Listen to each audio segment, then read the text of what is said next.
여기 나오나? 네. 여기는 네. 나오나? 여기는 나와요. 나오나? 여기는 나와요. 애매하나? 여기 안 나오네. 여기 나오나? 아니요. 안 나오나? 여기 안 나오나? 네. 여기는 안 나와요. 여기는 나와요. 여기는 나와요. 그래서 여기 한번 해볼게. 자, 힘의 4번부터 해볼게요. 5번 해볼게. 자, 지금 32쪽이다. 32쪽에 자, 힘의 5번부터 해볼게. 힘의 상호작용에 대한 설명으로 옳은 거. 작용 반작용 관계의 두 힘은 크기가 같고 방향은 반대다 맞고. 얘들아, 작용 반작용은 힘을 합력을 할 수 없습니다. 그러니까 우리 지금 새로운 친구야. 이게 지금 어떤 거냐면 원래 제일 처음에 우리가 운동의 기술이라고 해가지고 운동 중에서도 이제 등속 직선 운동하고 등가속도 직선 운동 이 두 가지를 배운단 말이야. 네, 이거를 배우고 이제 그 다음에 뉴턴의 운동 3법칙을 배우거든. 그 뉴턴이 말한 이제 운동 3법칙의 1법칙이 관성의 법칙이야. 그러니까 이걸 시그마라고 하고 이걸 알짜 힘, 그러니까 전체 합력이라고 할 거거든. 합력. 힘, 한 물체에 작용하고 있는 힘들을 모두 다 더했을 때.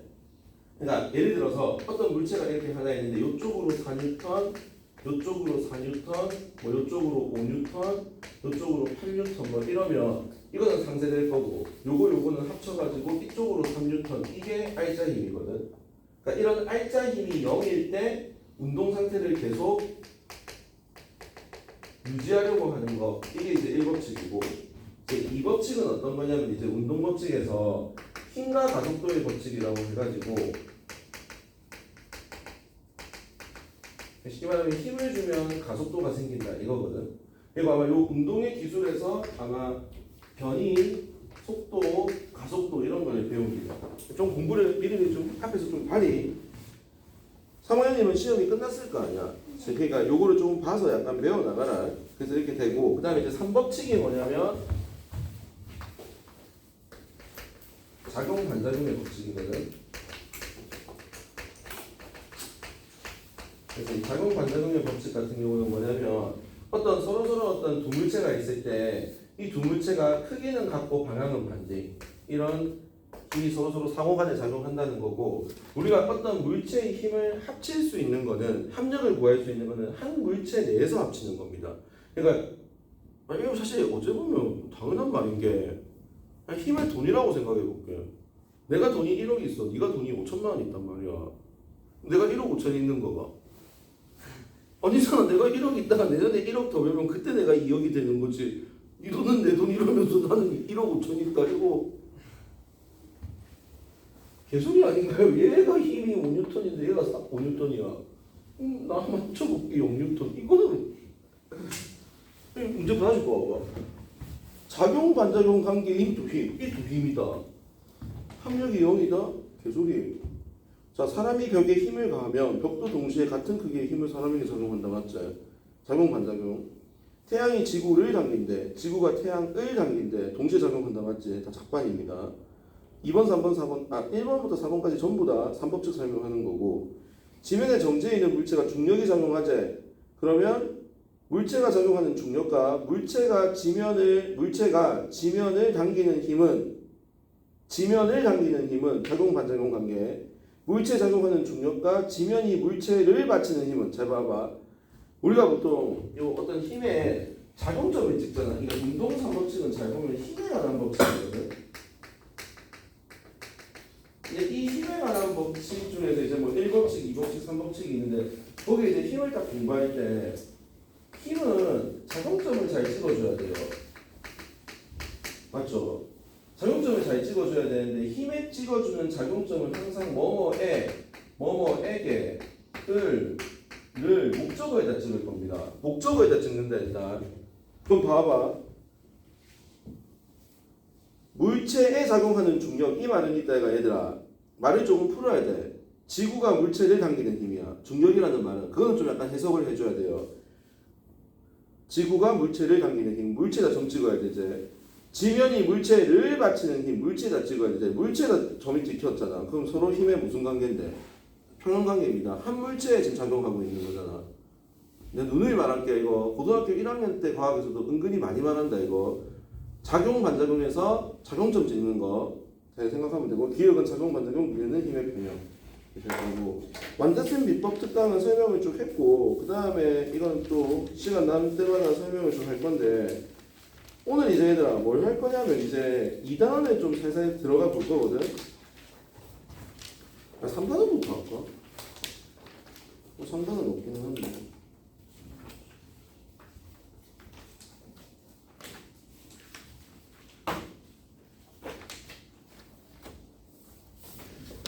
(3단원부터) 해볼게. 아닌가? 2단원부터 할까? 넌 전기가 어렵나? 파동이 어렵나? 전기가 어렵나? 그럼 파동부터 하자. 쉬운 거부터 할게요. 3단원 해봐. 아니 그냥 상관없어요. 2단이나 3단원부터 하자. 그러면. 자, 근데 여기 풀려 있어야 되는 거예요. 응? 여기 풀려 있어야 되는 거예요. 3단이 풀려 있어야 되냐고?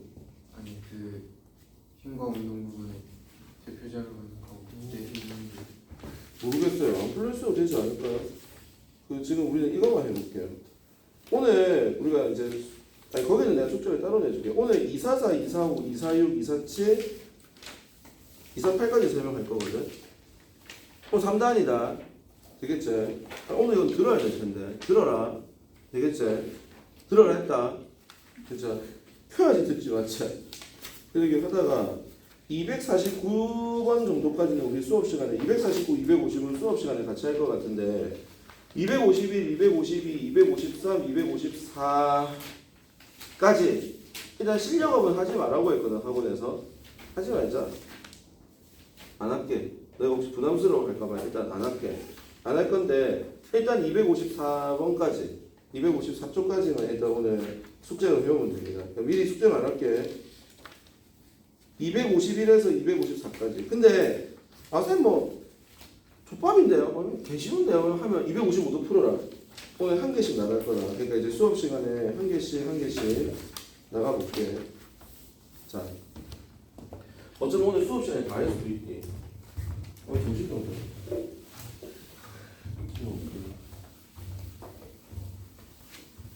얘들아, 광학이거든. 3단이 조금 약간 부담 없이 들어라. 2단하고 3단을 조금 잘 해놓고 너희가 지금 바뀐 교육과정의 물리가 약간 학문적으로 나뉘어져 있습니다. 그러니까 광학 따로, 전자기학 따로, 역학 따로 약간 이런 느낌으로 너희가 이수를 하거든. 그러니까 뭐 공부를 하다가 역학이 너무 어렵다, 모르겠다, 무슨 말 하시는지 이러면 역학 선택 안 하면 안 될까요? 맞아, 자사고 가서 선택 안 하면 됩니다. 그래서 안 되나? 무조건 하나? 자사고가 약간 강대성을 좀 띠거든. 해라. 해야 되겠네. 아니면 인문계 가든가 도저히 못하겠다 싶으면 인문계도 꼴일 수도 있어요.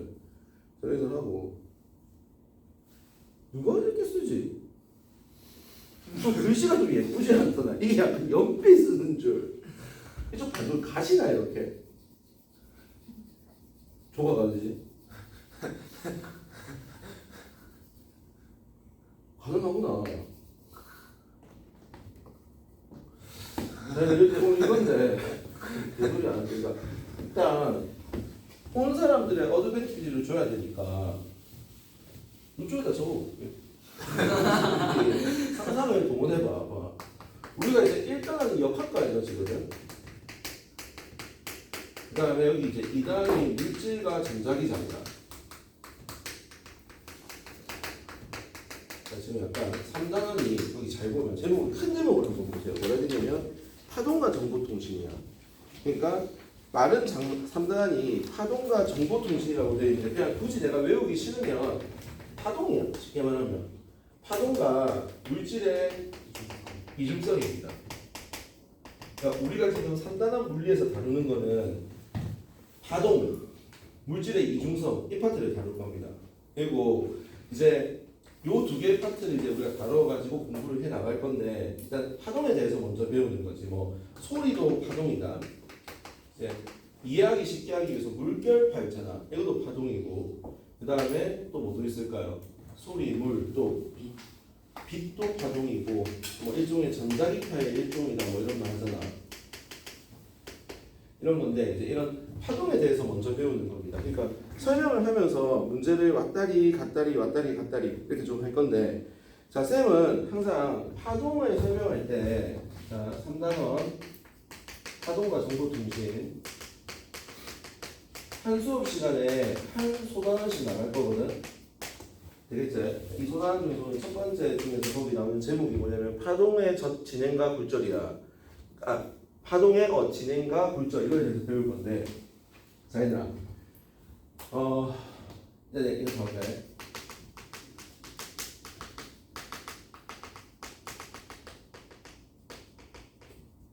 자 지금 이게 어떤 거냐면 파동이라고 하는 게 있어.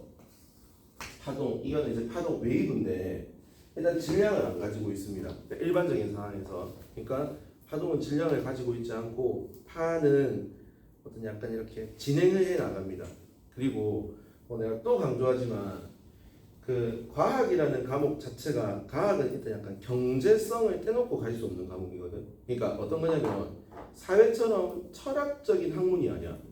나의 정신을 일깨우고 뭐 사회를 바꾸고 이런 과목이 아니잖아. 사실은 과학은 딱 보면 지구가 자 지진 예측을 해 지진 피해를 줄여 그래서 인명 재산도 유지하면서 뭐 건물 얘들아 건물 이런 거 하나 무너져 몇백억씩 날라가잖아. 뭐 이런 거를 보호해 준다던가 아니면 뭐 화학에서 신약을 개발해 그럼 뭐 어떻게 된다던가 생물에서 뭐 유전자를 발견해 가지고 뭐 생물의 어떤 유전 체계를 밝혀서 내가 뭐 질병을 예방한다던가 뭐 이런 식으로 다 경제성을 떠날 수가 없어요. 근데 물리는 무조건 경제성을 뭐로 얻냐면 에너지로 얻습니다. 그러니까 역학 에너지, 그다음에 전기 에너지, 자기 에너지, 파동 에너지입니다. 그러니까 열 에너지, 에너지가 최종 목표야. 그러니까 일단 이것도 파동도 일종의 에너지라는 걸 좀 머릿속에 박아 놓았으면 좋겠습니다. 파동도 일종의 에너지 중에 하나야. 그러니까 근데 이 에너지가 희한하게 열처럼 파동이 이렇게 에너지가 전달되어 가고 있는 겁니다. 거기도 뭐라고 돼 있냐면 봐봐. 한 곳에서 생긴 진동이 주위로 퍼져나가면서 그 중요한 말은 이겁니다. 에너지를 전달하는 현상이거든. 에너지를 전달해 나가면서 파동이 진행을 하게 될 겁니다. 그때 파동이 이제 한 지점에서 시작했다 했잖아. 그 시작된 지점이 파1이라고 되고 전달하는 물질이 매질입니다. 근데 쌤은 여기서 제일 중요하게 볼 거는 어떤 거냐면 자 거기 봐봐. 파동이 전파할 때 에너지가 이동하고 즉 파동이 에너지를 동반하면서 이동하고 매질은 제자리에서 진동만 할 뿐 이동하지 않습니다. 그럼 중요한 것은 뭐냐면 쌤은 이거 이 두 개 용어만 해볼게.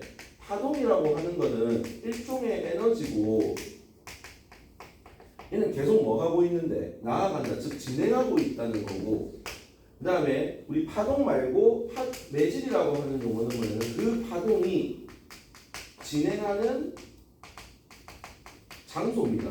이게 머릿속에 조금 있었으면 좋겠습니다. 그러니까 파동이라고 하는 것은 일종의 에너지로 진행해 나가는 거고 매질이라고 하는 것은 그 진행해 나가는 파동이 지나가는 장소입니다. 그러니까 자 그럼 예를 하나 들어볼게요. 우리가 보통 물에 돌멩이를 뻥 하고 떨어뜨리니까 이렇게 물결파가 나가. 물결파 파동입니다. 지금 파동은 어떻게 되는데 퍼져나가고 있죠. 이 파동이 물결파가 어디에서 진행하고 있는데 물속에서 진행하죠. 이게 매질입니다. 매질은 물이고 이 파동 그러니까 물결파는 파동이 될 겁니다. 물결파는 파동이 될 겁니다. 근데 방금 파동은 진행한다라고 표현하고 있고 에너지를 전달하면서 매질은 진행하는 장소가 될 겁니다. 자 매질을 잘 보면 이제 매질은 상당히 중요하게 내가 좀 설명할 거다. 되겠죠? 자 그리고 자, 나머지 파동의 종류에 종파하고 행파로 나뉜다라고 하는데 얘들아 봐봐 거기 이 말 봐봐. 파동의 진행 방향, 매질의 진동 방향 이게 수직입니다. 그러니까 봐봐 매질은 용수철이라고 하는 그게 매질이제. 그 용수철에서 팅 하면서 에너지가 전달되어 가는 겁니다. 근데 매질이 이렇게 진동하고 있지. 근데 파동의 지금 거기 진행 방향 봐봐. 지금 진동 방향이 거기 봐봐. 용수철이 띠용 띠용 띠용 띠용 해서 움직인다고 치면 용수철파가 빽빽하다가 소하다가 빽빽하다가 소하다가 빽빽하다가 소하다가 이렇게 이걸 우리가 밀집되어 있어서 밀한 부분이라고 하고 밀한 매질이고 여기를 소한 매질이고 다시 밀한 매질이고 소한 매질이라 해서 이걸 보통 우리가 소밀파라고 하거든. 소하고 밀한 부분이 계속 반복된다. 근데 그때 파동이 계속 이렇게 진행해 나갑니다. 파동이 이렇게 진행해 나갈 때 얘는 매질도 용수철도 띠용띠용띠용 하면서 같이 따라갑니다. 얘는 지금 뭐냐면 용수철의 진행 방향, 진동 방향이기도 합니다. 매질의 진동 방향과 파동의 진행 방향이 이렇게 서로 나란한 파, 이런 걸 우리가 종파라고 하거든. 파동의 종류에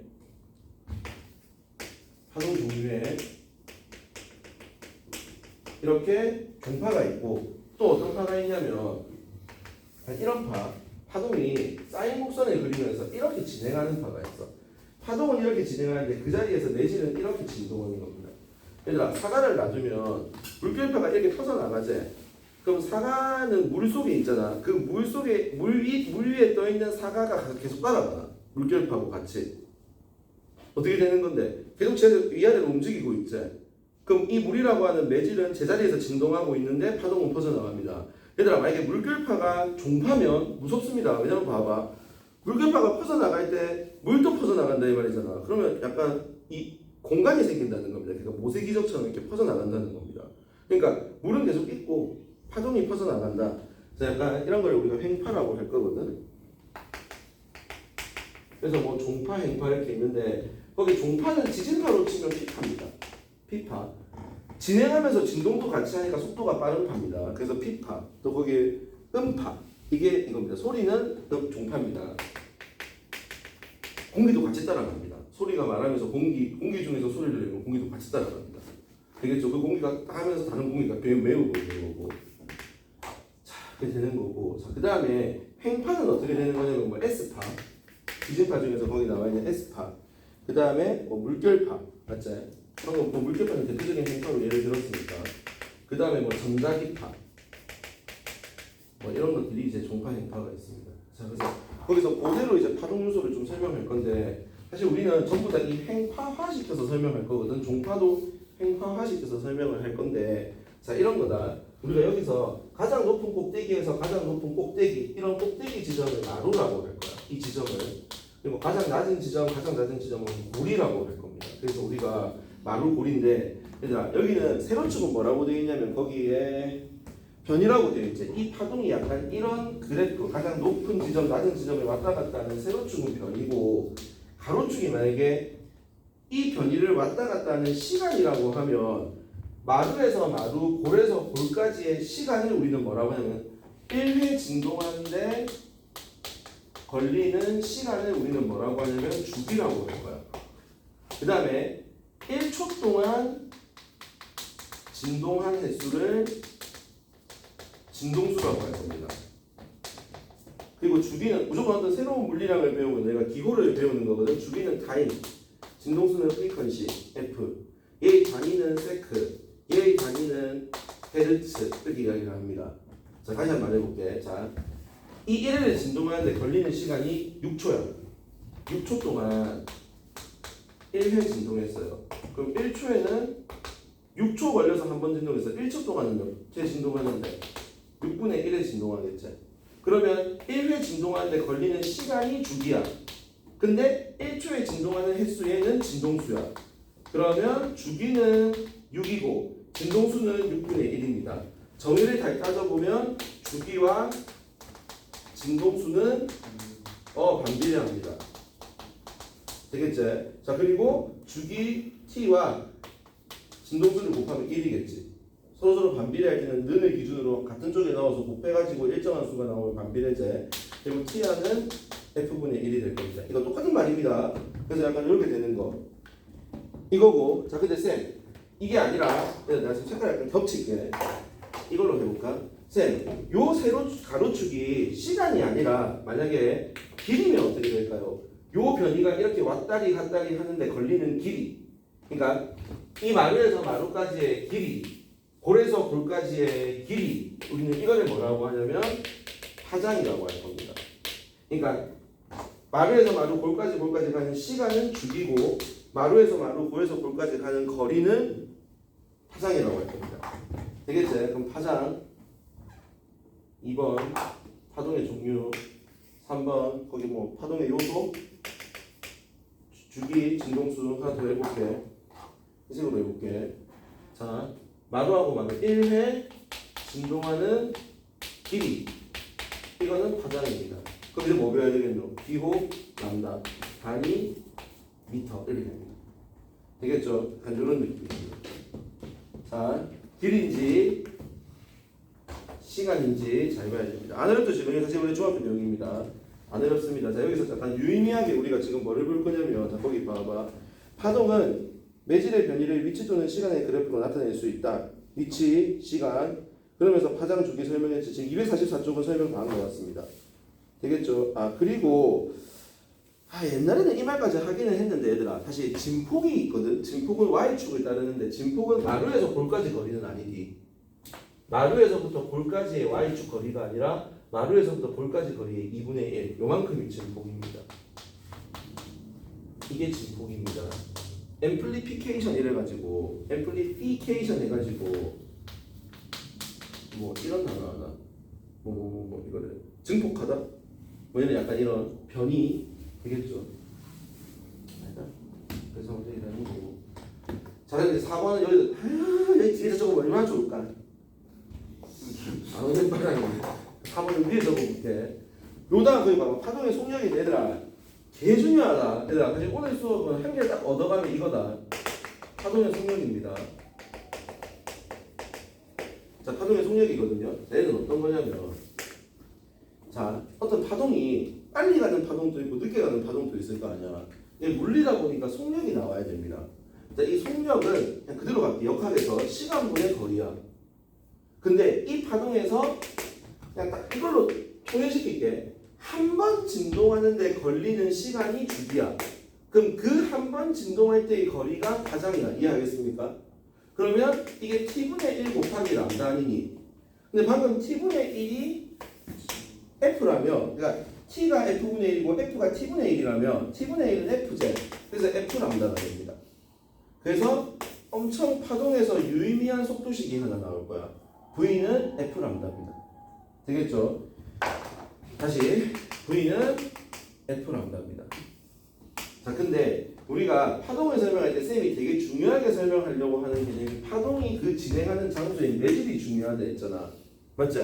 그 매질에 따라서 매질이 바뀌어도, 자, 예를 들어서 그냥 여기서 잘 해야지. 물, 공기 매질 다르지? 소리가 물에서 진행하다가 공기로 진행하면 매질이 바뀐 거거든. 매질 장소다. 지금 얘라. 막 설명 많은데 다 빼고 그냥 이거다. 파동이라는 게 있어. 웨이브가 있어. 막 눈에 보이지 않아. 그 웨이브가 가고 있는 장소. 소리 지르고 있지. 이거 소리 파동이거든. 이 파동이 지금 공기중을 통해서 나가고 있잖아. 그러니까 공기가 매질, 소리가 파동. 빛이 지금 오고 있어. 공기가 매질, 소리 이게 뭐고 빛이 파동. 그러면 파동하고 매질에 대한 이해는 하겠지. 지금까지는 안 어렵지. 근데 이 파동이라고 하는 거에 속력을 구할 때 어떻게 구한다? F 람다입니다. 근데 얘들아 약간 저희가 착각을 하면 좀 안 되는 게 물 있잖아. 물은 똑같은 매질이 아닐 수도 있어요. 뜨거운 물하고 차가운 물이 매질이 다른 매질로 봅니다. 그 다음에 얕은 물하고 깊은 물이 좀 다른 매질로 봅니다. 그런 건 조금 받아주십시오. 되겠죠? 줄도 있잖아. 용수철이 어떤 용수철 중에서 빡센 용수철이 있고 느슨한 용수철이 있잖아. 그러니까 진짜 맞으면 죽을 것 같은 용수철이 트램플린 하나. 나 지금 이걸 학원에 하나 설치하려고 생각 중인데 이렇게 트램플린 좀 했더니 약간 좀 살 좀 빼려고 이렇게 해가지고 이거 좀 쉬는 시간에 혼자 좀 평평이를 좀 해볼 생각이거든. 그러니까 요 트램플린의 그 용수철은 내가 매일 늘려가지고 탱팅구용 얼굴 빠질 것 같은데 그런 용수철하고 뭐 약간 그런 거 있다가 애기들 그거 하나 병신같이 색깔 칠해져가지고 통통 부는 거 그거 그 용수철 같지도 않은 거 그거는 이마에 당겨도 안 아픈 그런 용수철도 있습니다. 그러니까 그것도 빡센 용수철, 느슨한 용수철 매질이 다르다고 해야 된다. 알겠죠? 용수철의 세계는 참 용수철이 또 수능에서 어렵거든. 용수철을 정복해야 돼요. 약간 그 화학은 그걸 정복해야 된다. 양적 관계 막 산수 계산하고 막 뭐 넣고 빼고 뭐 밀도가 어떻고 연병 떠는 거를 잘해야 되는데 이 새끼는 용수철이에요. 용수철을 매달아서 뭐 하다가 평점을 지나서 어쩌고 뭐 그러다가 물체를 용수철에 몇 개 매달고 뭐 꼬한 다음에 뭐 빗면에 내리고 뭐 연병 떠는데 뭐 이런 거 애쓴다 이런 생각 들 때 없나? 문제 풀 때 뭐 틀리게 되려고 애쓴다. 틀릴까 말까 진짜 성격 같아서는 틀리고 싶은데 뭐 그런 느낌? 용수철 좀 잘 기억해놔야 이겁니다. 근데 이제 내가 왜 이렇게 지금 매질을 강조하냐면 얘들아 만약에 매질이 바뀔 수 있잖아. 내가 어떤 뭐 이게 약간 이런 거잖아. 이게 제일 많이 드는 상황 얘가 만약에 물이야 얘가 공기란 말이야. 빛을 막 투하시켜줘. 그럼 궁금하지? 그래서 공기를 막 투여시켜주면 공기로 쭉 들어오다가 물로 이렇게 들어올 거 아니야. 그럼 막 들어오게 되면 이거 어떻게 되는 겁니까? 매질이 바뀌지. 근데 중요한 건 이겁니다. 그러니까 여기서 매질이 바뀌어서 지금 A 매질에서 B 매질로 바뀌었단 말이야 얘들아. 매질이 바뀌어도 진동수는 일정합니다. 요 전제상, 요 대전제는 좀 알았으면 좋겠습니다. 되겠지? 그리고 약간 너희가 이런 생각을 하는 애들이 있어. 공부를 좀 많이 하는 애들 중에서 파장이 길면 에너지가 어떻게 되는데? 맞아요. 파장이 길면 에너지가 작지. 그러니까 약간 이 개념을 좀 잘 뭉개는 애들 있잖아. 파장이 길어, 에너지가 작아, 힘이 약해, 속도가 느려 뭐 이런 애들. 약간 그런 게 있을 수 있거든. 망합니다. 무슨 말이냐면 에너지, 힘, 뭐고 그거 아까 전에 속도는 다 다릅니다. 무슨 말이냐면 봐봐. 파장이 길수록 속도가 어떻게 될까? 커집니다. 만약에 진동수가 일정하다면. 그러니까 대가리 많이 굴리지 말고 그냥 V는 F 람다가 파동에서 배우는 속도식이고 파동 속도식이고 매질이 바뀌더라도 진동수는 항상 일정하다 이 사실로 가면 되는 겁니다. 되겠죠? 자, 여기까지가 한 테마거든요. 여기까지 하고 그 다음에 굴절을 그대로 지금 쌤이 설명을 뒤에 이어서 할 건데 지금 몇 시지? 시간 안 나와봐. 1시. 12시. 피곤한 사람 죽겠다 지금. 없지? 그대로 할게. 지울게. 이거 필기할래? 아니면 되겠지? 너무 밀도가 낮지 이거. 해야 되나? 뭐 찍기라도 해야 되나? 아니 그냥 외워라. 지울게. 이 필기가 능사가 아닙니다 이게. 자 지금부터가 좀 중요한 말인데 차근히 해볼게. 모르면 진짜 얘들아 근데 약간 이건 있지. 요 단어는 만약에 모르잖아. 모르면 스탑 시켜야 된다. 스탑 시켜야 돼요. 역학은 얘들아 너희 두 번 세 번 보면 이해됩니다. 전자기하고 광학은 진짜 2단계, 3단계를 만약에 공부하는 애들은 어렵게 해야 되고 그리고 얘들아 지금 너희가 화학 좋아하는 애들이 있잖아. 뭐 화학 싫어하는 애들은 더 잘 된 걸 수도 있는데 화학이 오면 어려웠거든 수능에서 어려웠어요 좀. 근데 화학 1컷이 50이래요. 그러니까 안 칩니다 이제. 이제는 그냥 화학은 딱 이제 고정관념이 시간 내에 풀기 어려운 과목. 그러니까 안 쳐버려 상위권 애들도. 안 쳐 그냥 시간 안 칠란다. 안 쳐요. 그럼 안 치면 남은 애들은 어떤 애들이 괴물밖에 없어요. 내가 화학을 정말 좋아하는 애들. 어렸을 때부터 화학을 날라다니고 산수 잘하고 이런 애들이 나는 어떤 문제가 나와도 나는 요거 하나만 덕후들 고인물들이란 말만 쓰잖아. 그 애들이 한단 말이야 애들이. 그러니까 어렵게 내도 50, 쉽게 내도 50 골아플 겁니다. 화학 문제 출제하는 사람들은. 그러니까 안 해. 근데 니가 잘하는 거를 선택하는 게 아니다 입시는. 잘 받는 거를 선택하는 거다 얘들아. 근데 지금 이번에 좀 공부를 좀 해가지고 뭐냐면 선택지를 많이 이번에 중학교 때 해서 그러니까 몰라 이거 지금 이 그만둔 애를 내가 약간 디스하는 느낌이긴 한데 그냥 들어라 얘들아. 이게 약간 크게 너무 그러니까 물리 지금 개질한 사람이 있잖아. 뭐 너무 짜증나는 사람이 있을 건데 이거. 난 사실 물리 별로 안 좋아했거든요. 난 내가 약간 이 좋아하는 과목의 순서로 따지면 선호도 화생물지입니다. 화생물. 난 지구과학이 개그템이었거든. 왜 해야 되는지 모르겠는 거예요. 암석을 왜 외워야 되고 사회도 알고 한국지인가 뭐 이런 거 있잖아. 막 흐름도 없고 인과관계도 없고 그냥 돌이래. 하상함 뭐 너무 싫어합니다. 근데 얘들아 요번에 지구과학이 난 내 느낌에는 화학보다 쉬웠거든. 지구과학 1컷이 43이래. 얼마나 개꿀이. 그러니까 어려워. 지구과학도 어렵기는 어려운데 화학에 투자하는 시간만큼 문제집 그만큼 풀면 지구과학은 1등급 받기 쉽습니다. 그러니까 그럼 너희의 지금 이 레벨에 있는 애들은 올해 내년에 친 애들은 나는 무조건 지학이나 생물을 권할 것 같단 말이야.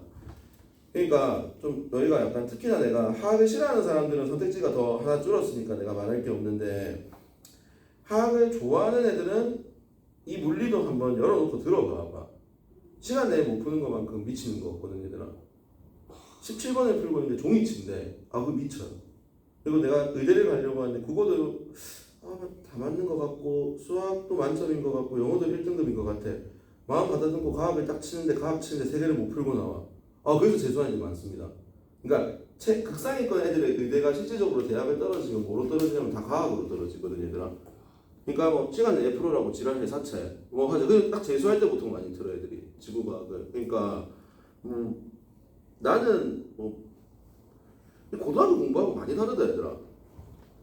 누가 무슨 전도를 뉴런을 2개를 두고 시냅스를 두면서 갑자기 자극준 지점을 알아맞혀봐 하면서 하겠노. 그냥 의대 가도 그냥 여기서 자극 줬습니다 하고 가겠지. 알아맞혀보세요. 여기 길이 주고 전도 속도 구하고 뭐 안 나옵니다 뭐. 그러니까 이게 좀 보고 물리가 많이 쉬워졌거든요. 물리는 사실 많이 쉬워졌기 때문에 옛날에 한창 물리가 어려웠을 때가 있었어. 근데 그게 요즘 화학인 것 같아. 근데 또 근데 화학이 함정이 뭐냐면 화학이 재밌어요. 이 신나게 난 재미없구나. 화학이 보통 여자들은 재밌었는데 재밌지 않나? 재밌거든. 재밌는 거하고 잘하는 건 다르더라. 싫어하는 사람은 그냥 하지 마세요. 그러니까 이거 물리 잘 받아야 내가 너무 역학을 다 하고 2, 3단을 나가면 자존감이 바닥을 칠 때 지금 갈 것 같아. 아마 난 왜 이렇게 능력이 없나? 그러니까 이거가 확장되면 약간 그런 자존심 센 애들이 있다. 내가 왜 공부를 내가 못하지? 진짜 그런 애 있을 수 있다. 씨발 내가 왜 못하지? 이런 친구도 안 그렇겠나? 다 아는데 친구들은 아는 것 같은데. 근데 내가 자존감 바닥으로 떨어지지 말자고 지금 하는 거니까 이게 조화를 이루거든. 여기서도 수능에서 6개나 나옵니다. 3단이 2단도 한 6개 나오고 2단이 여기서 한 5개 나오겠구나. 1단이 사실 한 10개에서 11개 나오거든요. 수능에서. 그러니까 2, 3단이 나머지 9개에서 10개를 차지하니까 한번 봐봐. 수능에서 한 문제 나오는 게 골절입니다. 자, 지금 우리가 정리를 한 번만 해볼게요. 머릿속에 딱 그냥 인식되어 있어야 되는 거는 파동은 일종의 에너지, 그리고 파동이라는 게 진행하는 장소는 매질. 근데 이거를 종파하고 횡파가 있는데 횡파로 표현을 하면 마루 골 이거의 길이는 파장, 이거의 길이는 파장, 이거의 시간은 주기. 이렇게 간단하게 줄여도 되겠나? 그 다음에 V는 F란다. 근데 매질이 바뀌어도 항상 고정. 매질 신경 안 써. 자, 이게 결론입니다. 이게 지금 우리가 여기 있는 A 파트의 내용이란 말이야. 자, 그때 두 번째 너희가 배우는 게 뭐냐면 파동의 굴절을 배우거든. 근데 요 A하고 B 사이에 이 틈에 너희가 어떤 게 머릿속에 좀 박혀 있었으면 좋겠냐면 매질을 한 번 더 공부해 볼게. 파동의 성질을 배울 거야. 그러니까 쉽게 말하면 그러니까 고등학교 2학년 물리원에서 다루는 파동은 파동에 대한 큰 틀, 사실은 요까지는 정확하게 말하면 요 내용 빼고는 사실 중등 내용입니다. 이제 이걸 살짝 복습하면서 이제 고등 내용은 뭐냐면 매질이라고 하는 애가 변화할 수도 있어. 파동이 진행하다가 이 매질이 변화하지 않을 수도 있습니다. 그때 나타나는 매질이 변화하지 않을 때 나타나는 파동의 특성은 방사입니다. 그 다음에 회절입니다. 그 다음에 매질이 변화할 때 나타나는 현상이 굴절이야. 그리고 또 뭐가 되냐면 굴절하고 또 간섭입니다.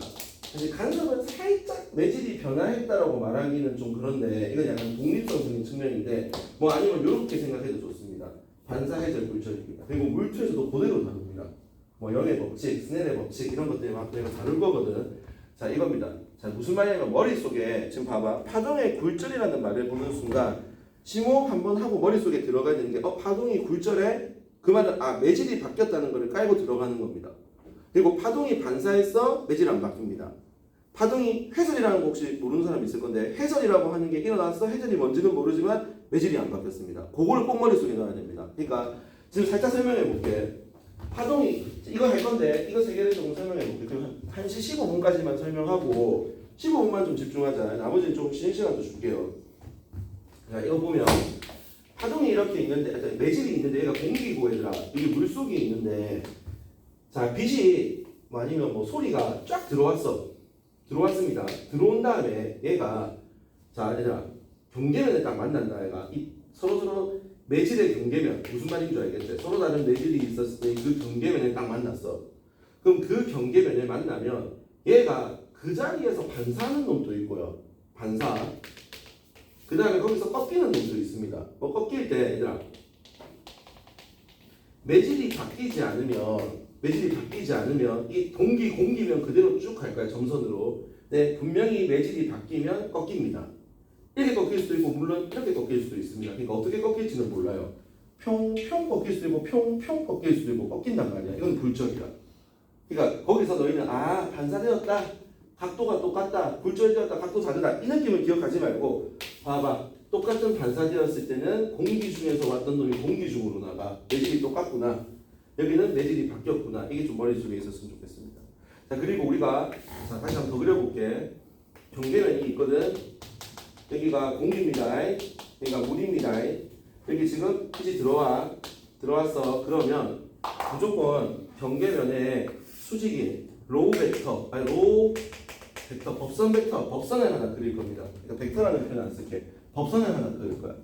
그 법선하고 입사각하고 이루는 각도를 우리가 입사각이라고 할 겁니다.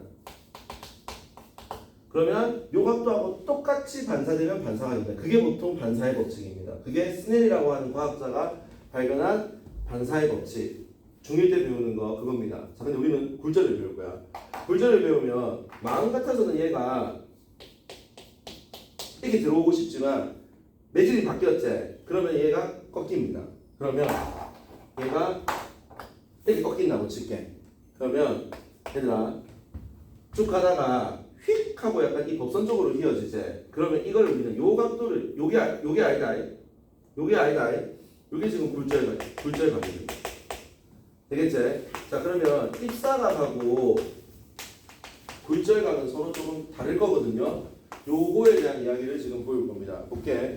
자 파동의 굴절. 파동이 한 매질에서 다른 매질로 진행할 때 봐봐. 매질이 바뀐다는 것을 깔아놓고 속력이 달라져서 진행 방향이 다른 겁니다. 되겠습니까? 자 그렇게 되는 거고. 자 그 다음에 좀 간단하게 한번 볼게요. 자 요거 C까지는 유도 안 할 건데 자 거기 봐봐. 매질하고 매질 1에서 매질 2로 진행할 때 우리가 이제 입사각하고 굴절각, 입사각을 I라고 하고 굴절각을 R이라고 했거든. 자 사인과 B는 일정하다. 자 그리고 두 매질에서 파동의 속력 V와 파장의 비도 일정하다. 난 옛날에 이걸 어떻게 배웠냐면 봐봐. 너 이거 알겠지? 나는 이거 항상 외울 때 굴절에 나와 공식 외우라고 한 게 이거거든. 자 봐봐. 매질이 바뀌어도 일정하지? 그러면 속도 B가 파장 B제 비례하지? 그러면 속도하고 파장하고 비례제. 속도가 빠르다는 말은 단위 시간 동안 이동한 거리가 크면 속도가 크면 파장도 크다고. 근데 속도하고 각도도 비례합니다. 속도, 각도 난 이렇게 외웠거든. 각이 크면 속도도 큽니다. 여기서 말하는 이 입사각, 굴절각 이 각도 말합니다. 각이 크면 속도도 빠릅니다. 그리고 또 중요한 거 하나 더 볼게. 이게 보면 이 정확하게 말하면 이 각도는 어떤 각도냐면 사인 각도입니다. 왜냐면 여기서 말하는 각도는 0에서 90도 사이일 거 아니야. 맞지? 혹시 이거를 여기서부터 법선까지 이걸 각도라고 말하던 사람은 도라이는 없지. 아니 여기하고 여기가 이루는 거를 구해보세요라고 하는데 얘가 20이야. 340도요. 틀린 건 아니지. 없잖아. 여기서 90 사이로 말할 겁니다. 이해하겠죠? 그러니까 자, 1사분면 각으로 말하는 겁니다. 그러면 1사분면일 때 사인 값은 각도가 커지면 따라 커지지? 그겁니다. 그거예요. 그래서 사인각하고 사인각도하고 속도가 비례하고 파장이 비례합니다. 이게 굴절의 법칙입니다. 이게 다거든요. 근데 거기 굴절식을 유도하는 게 나오는데 유도는 안 시킬 겁니다. 유도는 안 할 겁니다. 굳이 여기서는 유도 문제가 한 번도 안 나오거든요. 자, 거기 봐봐. 파동이 굴절할 때 파동의 속력과 파장은 변하지만 왜? F가 일정하니까 속력하고 파장은 바뀌는데 진동수는 안 바뀐다. 똑같은 말. 속력하고 파장하고 각도하고는 다 비례다. 근데 정확하게 말하면 각도의 비례가 아니라 사인각의 비례다. 이겁니다. 자, 그리고 거기 너희가 지금 봐봐. 여기 너희 보면 파면이라는 말이 거기서 또 좀 나오는 경우도 있는데 여기 파면 봐봐. 파동이 진행할 때 진동 상태가 같은 점, 위상이 동일한 지점들을 연결한 선이나 면을 파면이라고 하거든. 자, 이게 무슨 말일까? 지금은 파면을 크게 생각하지 말고요. 자, 거기 한번 봐봐. 이 그림을 내가 한번 그려봐줄게. 이 그림 해석하는 게 좀 어려워하는 게 있던데. 자, 이게 내질이 경계야. 이 파동 굴절식 그거다. 자, 봐봐. 뭔가를 보니까 지금 이런 게 나와. 매질 1하고 매질 2야. 매질 1, 매질 2. 그러고 뭐 이런 파동이 이렇게 있어. 그 다음에 여기에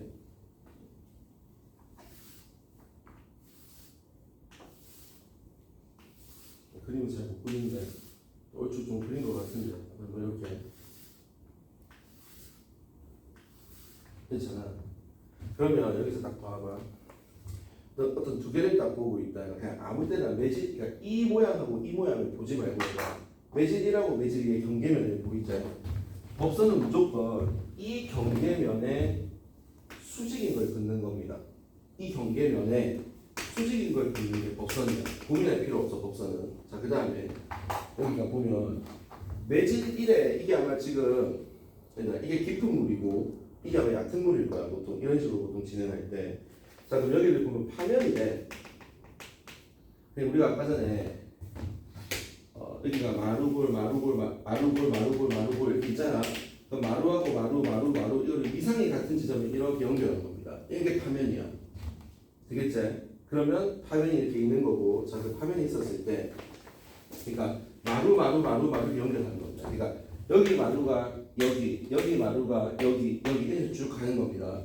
똑같은 지점 연결한 겁니다. 자, 그래서 되는 건데, 자, 그러면 얘들아 이게 법선이 있고 파면이 있고 이래. 자, 그러면 너희가 딱 봤을 때 이걸 해석하는 방법이 어떤 거냐면, 자, 파면하고 파면 보이지? 파면하고 파면이 위상이 같은 지점이 있지. 예를 들어서 어떤 파동이 있을 때 여기는 위상이 같지. 이거를 연결한 선입니다. 그러면 선생님 이 말이 잘 무슨 말인지 모르겠으면 파면하고 파면 사이의 거리가 파장입니다. 파면하고 파면 사이의 이 거리가 파장이 될 겁니다. 그럼 여기는 매질 1은 파장이 크지. 매질 2는 파장이 작지. 파장하고 뭐가 비례하는데 이 두 개의 뭐는 똑같은데 진동수는 동일하지. 그럼 여기가 속도가 크지. 여기 속도가 느리지. 여기에 쌓인 입사가 여기에 쌓인 반사가 굴절가 누가 크겠노? 얘가 크고 얘가 작습니다. 그 내용입니다. 그래서 그렇게 되는 거 그걸 유도하는 과정인데 거기를 쭉 보면 되고 그 다음에 오히려 파면과 거기 잘 봐봐. 진행을 할 때도 어떻게 진행하냐면 봐봐. 파면하고 수직으로 파동을 진행합니다. 왜? 위상이 같은 지점을 이어야 되니까. 이 파면하고 수직으로 이렇게 빛은 들어오는 겁니다. 이렇게 빛은 들어오는 거다. 여기서는 빛이 어떻게 들어오는 건데? 여기다 표시해 볼까? 이렇게 들어오는 거야. 여기하고 수직으로. 그럼 여기서 딱 이 경계면에서 여기하고 수직으로 이렇게 되는 겁니다. 그럼 여기 내가 법선을 한번 그어볼까? 각도가 누가 큰데? 얘가 크고 얘가 작지. 얘가 크고 얘가 작지. 사인도 얘가 크고 얘가 작지. 이렇게 보는 건데. 좀 알겠습니까? 유도가 잘 안 할 겁니다. 자, 근데 자, 여기서 이제 굴절을 볼 건데. 봐봐. 이거 안 들어지네 이거. 자, 근데 하나 좀 헷갈리는 게 있을 거야. 자, 입사했어. 굴절했어. 경계면이 있어요. 되겠죠? 경계면이 있고, 자, 그 다음에 이제 입사해서 굴절해서 들어올 때, 자, 빛이 이렇게 오다가 꺾인단 말이야. 꺾인단 말이야. 그러면 여기를 그냥 I라고 하고 여기는 I라고 할게. 그러면 각도가 I가 크냐, I가 크냐? I가 I보다 크지? 사인 I가 클까, 사인 I가 클까? 사인 I가 크지? 각도가 크면 속도도 크지? 진동수도 크지? 안 어려워. 이걸 B로 표현해보면 사인 I분의 사인 R은 I분의 R은 V1 대 V2는 근데 람다 1분의 람다 2 이게 비례관계란 말이야. 근데 굴절률은 완전히 비례입니다. 굴절률이거든. 자 그럼 선생님 굴절률은 왜 반비례냐? 다시 이거를 굴절률은 반비례라고 외워도 되는데 굴절률에 저희가 정의를 조금 알아야 되거든. 그래서 그걸 좀 설명해 볼게. 굴절률의 정의. 얘들아 우리 보통 기준량을 뭐라고 하는 기준량을 분모에 두나 분자에 두나? 한번 중학교 때 배웠다. 초등학교 때 배웠나? 6학년 때 뭐 배웠는데 기준량의 정의가 뭔데? 5분 남았다. 딱 15분 지켜줄게. 자, 기준량이 뭐예요? 이제 1대 2대 3이 있다 치자. 2대 5가 있다 치자. 2대 5. 자, 이게 있으면 이거 기준량이 누군데? 5제. 이거 비교하는 양이거든. 그래서 이걸 분수로 표현하고 5분의 2제. 그러니까 얘를 1로 봤을 때 얘는 5분의 2가 이렇게 나오는 거잖아. 그래서 2대 5잖아. 이게 기준량이고 비교하는 양이거든. 그래서 보통 기준량을 분모해 둡니다. 이거 비교하는 양은 분자에 두거든요. 그럼 분자가 기준량에 비해서 얼마냐 이런 느낌으로 이제 우리가 비를 배운단 말이야. 그러면 굴절률이라고 하는 거는 빛의 굴절률은 어떤 매질 1에서 매질 2로 갈 때 굴절률을 배우는 게 아니라 매질 1하고 누구하고 비교하는 빛하고 비교합니다. 어떤 빛이 진공 상태라는 매질 있잖아. 진공이라는 매질에서 진행할 때의 속력을 C라고 할게. 그럼 여기는 물이라고 치자. 물이라는 매질에서 진행할 때의 빛의 속력을 V라고 할게. 그러면 얘의 이 매질 1의 굴절률을 구해라고 하면 너희 상식으로는 뭔데? 진공에서 빛의 속력분의 매질 1에서의 빛의 속력이 굴절률일 것 같지 않나? 기준량이 분모해 있는데. 근데 과학자들이 정의를 내릴 때 이 매질 1의 굴절률을 빛의 속도분의 이걸로 했어요. 무슨 개소리입니까?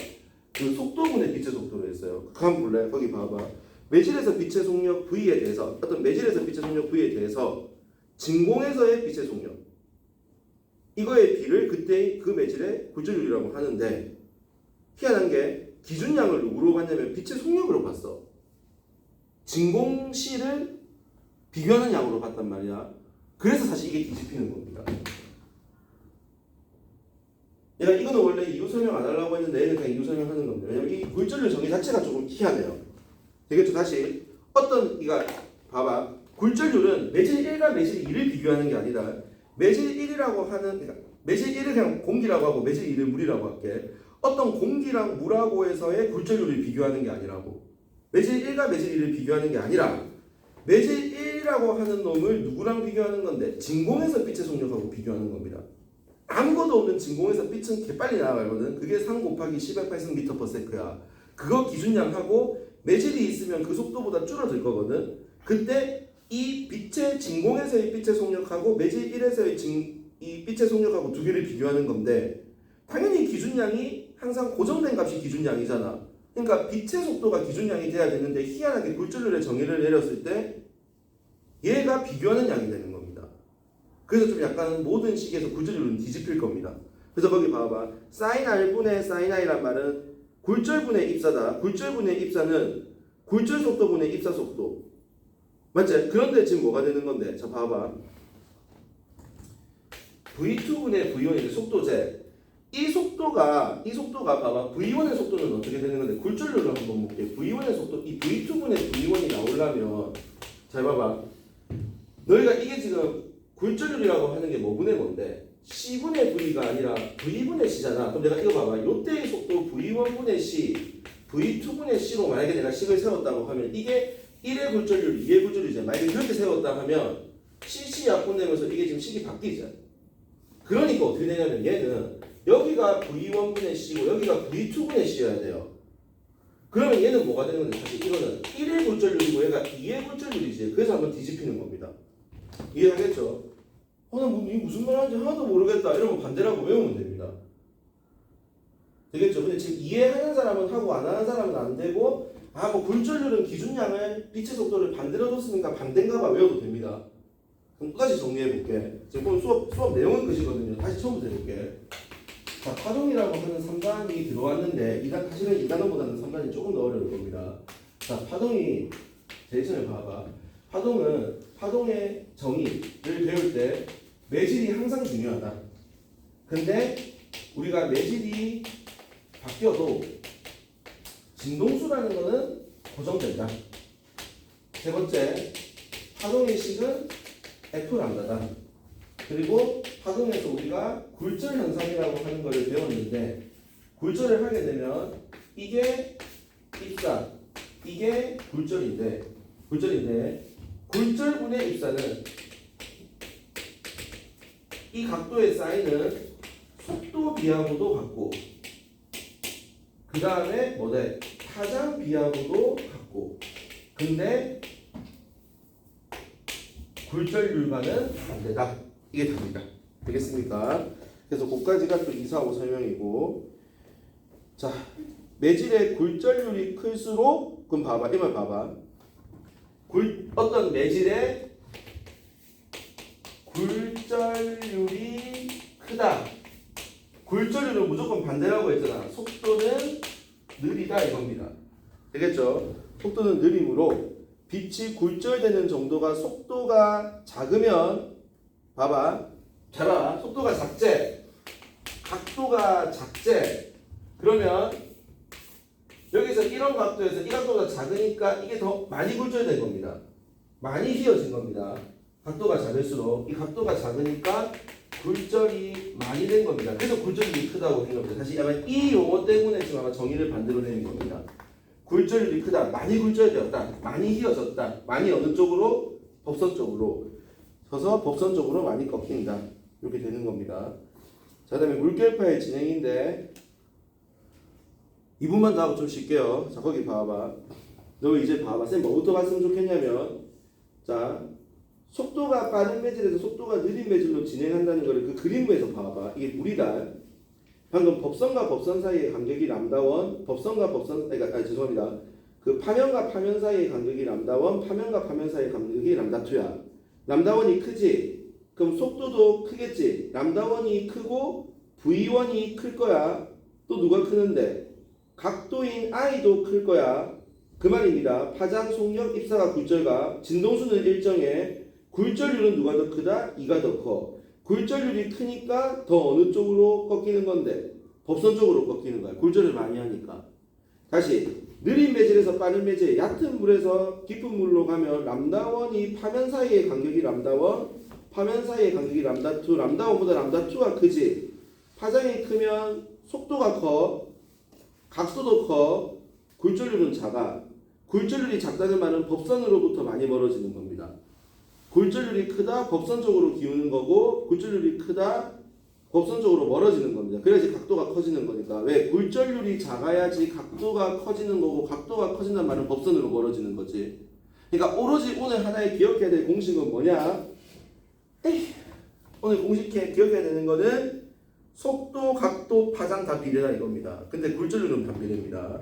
자, 그 다음에 지금 막 화면을 넣고 있는데 진행 방향이 있는데 뭐 거기 봐봐. 물결파의 진행 방향이 바뀌나 거기 봐봐. 표는 물결파 투영 장치에 유리판을 똑바로 넣었을 때랑 비스듬히 놓았을 때랑 이건데 자 비스듬히 놓았어. 그럼 화면이 바뀔 겁니다. 자 그러면 이 그림을 물결파의 진행 방향이 바뀐다 이겁니다. 경계면 이것도 봐봐라. 지금 봐봐. 쌤은 이렇게 한번 해볼게요. 이 그림에 제일 먼저 파악해야 되는 거는 봐봐. 매질이가 어떤 이런 문제가 있는데 모르겠어. 뭐 갑자기 유리판이 있냐? 이래 되었어 얘가. 이렇게 막 물결파가 있는데 이 새끼들이 비스듬하게 했나봐. 똑같이 그릴게 미친놈처럼 이렇게 그렸어. 그러면 제일 먼저 찾아야 되는 게 뭔지 알아? 매질이 바뀌었지. 매질이 바뀌었지. 자, 이게 뭔데? 경계면이야. 난 이거부터 무조건 찾아. 난 무조건 첫 문제 찾을 때는 매질이 경계면부터 찾습니다. 이 경계면이야. 들어오제. 자, 그 다음에 얘가 방금 파면이야. 되겠지? 그럼 처음에 이 파면하고 수직으로 들어와. 자, 이 새끼 파면하고 이 새끼 파면하고 수직으로 들어와. 그럼 무슨 말인지 알겠지? 그리고 법선은 어디에다 끄어야 되니? 법선은 이거하고 수직으로 끊는 겁니다. 이 경계면하고 수직이 법선이야. 이해하겠지? 거기 봐봐. 거기 법선 보이지? 거기 이게 지금 법선이 보이잖아. 이해하겠지? 내가 지금 그림을 살짝 잘못 그렸지만 이상한 그림에서는 이거겠지. 이상한 그림에서는 이거다. 이 지금 이 문제집에서는 경계가 약간 이렇게 되어가지고 약간 이렇게 올라온 거다. 여기하고 수직으로 끊는 거고 여기하고 수직으로 끊는 거고. 그림을 못 그렸는데 무슨 말 모르겠는데 개소리인 것 같다. 다시 해볼게. 뭐 약간 좀 내가 극단적으로 그릴게. 일단 말이야. 경계면이야. 그럼 처음에 빛이 어떻게 들어오는데 이 파면하고 수직으로 들어오다가 요 파면하고 수직으로 꺾인다고. 근데 법선은 어떻게 그리는 거다? 요거하고 이렇게 긋는 거라고. 되겠습니까? 그래서 그런 식으로 지금 보면서 꺾이는 겁니다. 그래서 약간 그렇게 보시면 될 거고, 그 다음에 여튼 물결파의 진행 방향이 바뀐다는 정도만 알면 되고, 나중에 문제표를 다시 한번 보여줄게요. 지금 느낌 알겠습니까? 파동 좀 어렵죠? 근데 왜 이렇게 덥죠? 나만 덥나? 아닌가? 아무튼 그래가지고 한번 보겠습니다. 좀 이거 풀다 보면 될 겁니다. 그냥 천천히 한번 풀어봐 줄게 얘들아. 왜냐면 자료 2를 통해서 물결파 요거 장치를 통해서 다시 한번 내가 봐줄게. 자, 조금만 쉬고 좀만 쉬시다. 좀만 쉬다가 10분만 쉴게.